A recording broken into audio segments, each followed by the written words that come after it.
Hyperpop. One of the most divisive music genres to come out of the past decade, and understandably so. It does contain a lot of things that are conventionally annoying, but it also goes so hard.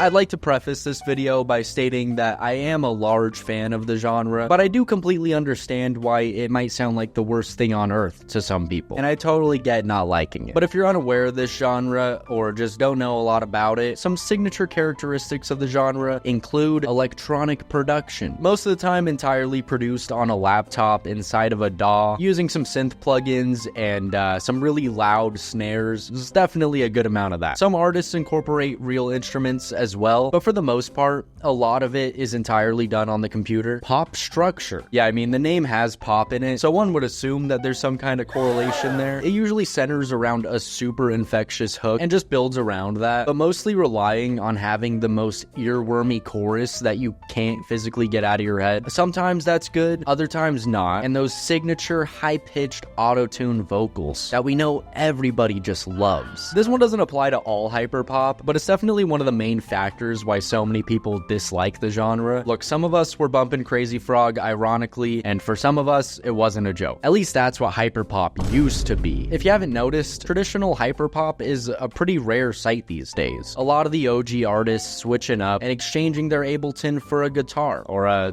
guitar plugin. Not like the good old days when everything sounded like Sugar Crash and 100 gecs were making some people really mad at the modern state of music. All this modern pop music is auto-tuned chipmunk garbage. I miss when people pretended to like Bob Dylan. But times have changed. That style of traditional hyperpop is pretty much dead, but it was always meant to be.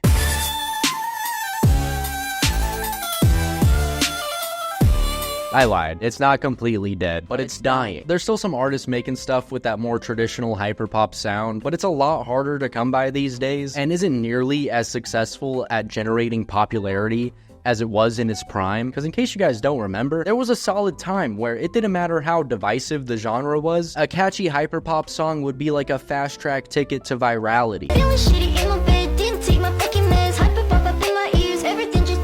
But if you, like me, became a fan of a lot of these hyperpop artists at the time, you'll know that a lot of them sound completely different now. Experimenting with different genres, different styles, you wouldn't even know that half of these artists made hyperpop at one point, and one of my favorite examples of this is Jane Remover.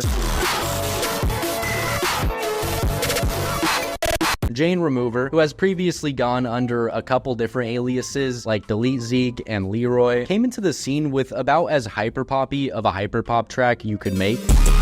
If you make music and stop it, and you mad 'cause I called you a wallet. And hey, when this track came out, I think I listened to it once and was like, this is kind of annoying. Who would listen to this? Me, because then I listened to it over and over, and eventually I just accepted that it is a banger. Then Jane comes out with Home Switcher, a certified hyperpop classic. You get excluded like a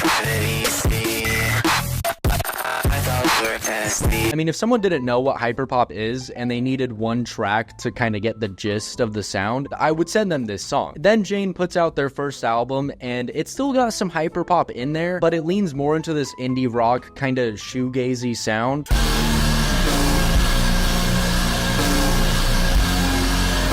And that immediately kind of became Jane's new sound. And hey, I was all for the shoegaze influence here. I love when genres start blending. It's my favorite thing. But I never expected the next thing they put out to just entirely be a shoegaze album.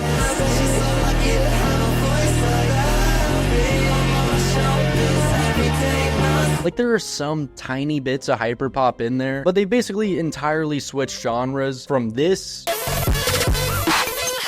to this.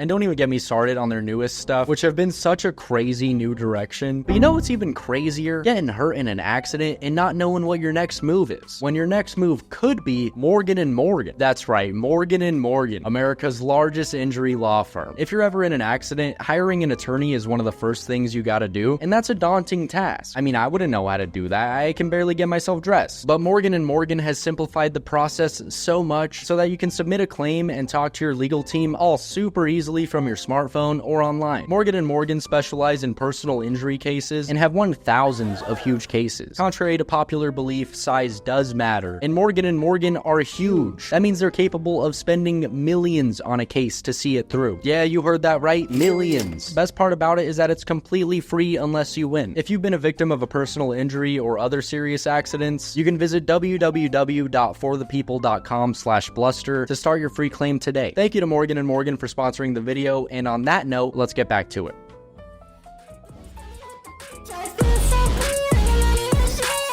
I can't really make a Hyperpop video without talking about these guys, but if you're one of those people that heard one Hyperpop song and decided right then and there that you hate the genre, it was probably 100 gecs. They're pretty well known for having those distinct chipmunk auto-tune vocals, over-the-top production, and just very silly subject matter. Hey, you real piss, baby. Their album 1000 gecs was really one of the big proponents in making this over-the-top sugar rush pop its own thing. Don't get me wrong, I know other people have been pushing this kind of futuristic pop sound for a while, but it wasn't really coined as a genre yet. It was more so just lumped into stuff like art pop, avant-garde pop, experimental pop. And let me tell you, as someone that was into this stuff for years, it was really nice to have a solid term to look up and find more of it. But back to 100 gecs. Their newest album, 10,000 gecs, is where it got pretty interesting, because this album definitely has hyperpop in there, but it also experimented a lot in other genres like rock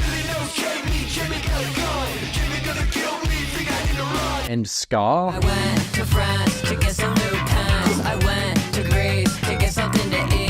And overall just kind of showed that they weren't tying themselves specifically to hyperpop and were interested in experimenting in other sounds as well. And this definitely caused kind of a divide in fans. As always happens when an artist changes sounds, there's always going to be people that hate the new stuff and miss the old stuff. That's okay. I mean, just don't listen to it. Or would you rather artists just stop being artists and do the same thing forever? But there is something that happened that I think might explain the kind of fast movement of this genre a little more. If you look at the gap between when 1000 gecs came out and when 10,000 gecs came out, you might have forgotten, but there was a pretty big thing that happened in between that time.